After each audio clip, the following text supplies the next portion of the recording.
Hello, everyone out there in Gamerland. This is Adam from Middle Age Gaming, and I just want to say 新年快乐, which is Mandarin for Happy New Year. Specifically, the Lunar New Year, or if you're here in Taiwan or in China, Chinese New Year. And of course, as you know, Korean, myself, and Phil do live in Taiwan, so that means that we are getting real close to the Lunar New Year.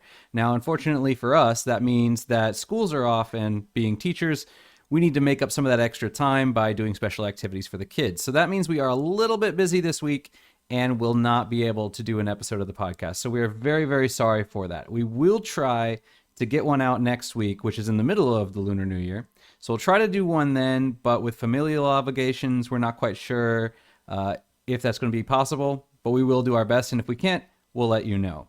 Other than that, we will definitely be back the following week on February 8th. And good news, Krian is going to be back with us at that time as well. So he's going to be back permanently, and that's going to be great because that means we have an extra host to go ahead and do these shows together.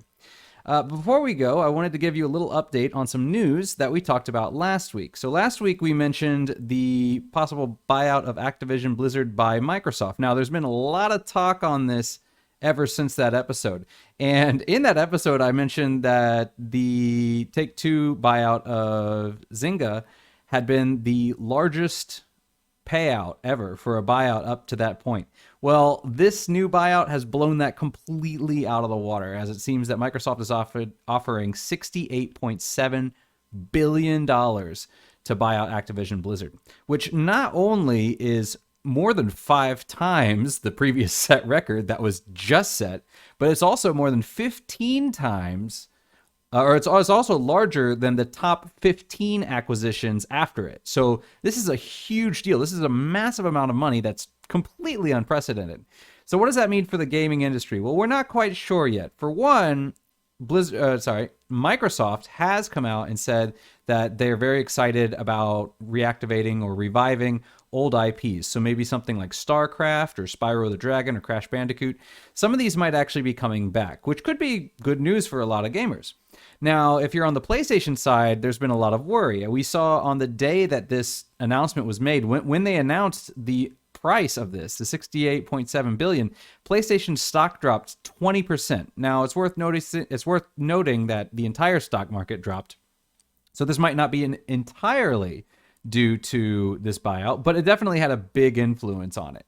So for PlayStation fans, that might not be great news. However, Microsoft's the head of Xbox, Phil Spencer, was quoted as saying, "I had good calls this week with leaders at Sony and confirmed our intent to honor all existing agreements upon acquisition of Activision Blizzard and our desire to keep Call of Duty on PlayStation."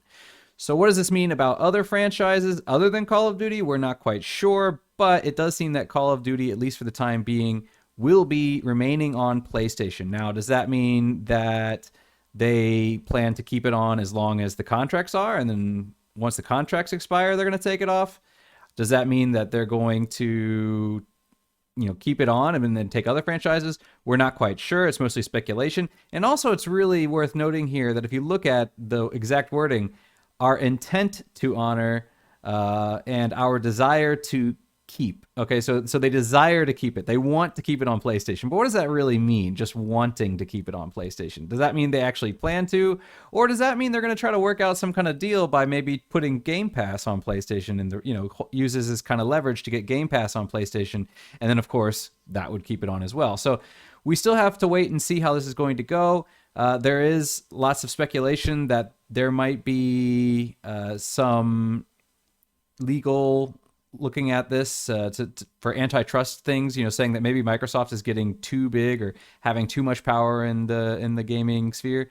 So we're gonna have to wait and see how all those things pan out, and so that's gonna be big news. So keep an eye on this because we're gonna see. But if this does go through, until this will not happen until 2023. So we have at least another year until this buyout is 100% confirmed and paid off.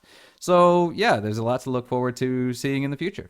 All right, well, I just wanted to leave you guys with that, and hopefully you'll have a good week this week. We're very sorry that we cannot have an episode for you, but there is still plenty of ways to contact us over here. So feel free to talk to us on Discord or email us or any of these other things. And yeah, we love contacting you guys. So if you join the Discord server, we will talk to you live. And if send us an email, we'll respond to you as soon as we can. All right, guys. Well, I just want to thank you for coming, and hopefully we'll see you guys again soon. Bye-bye.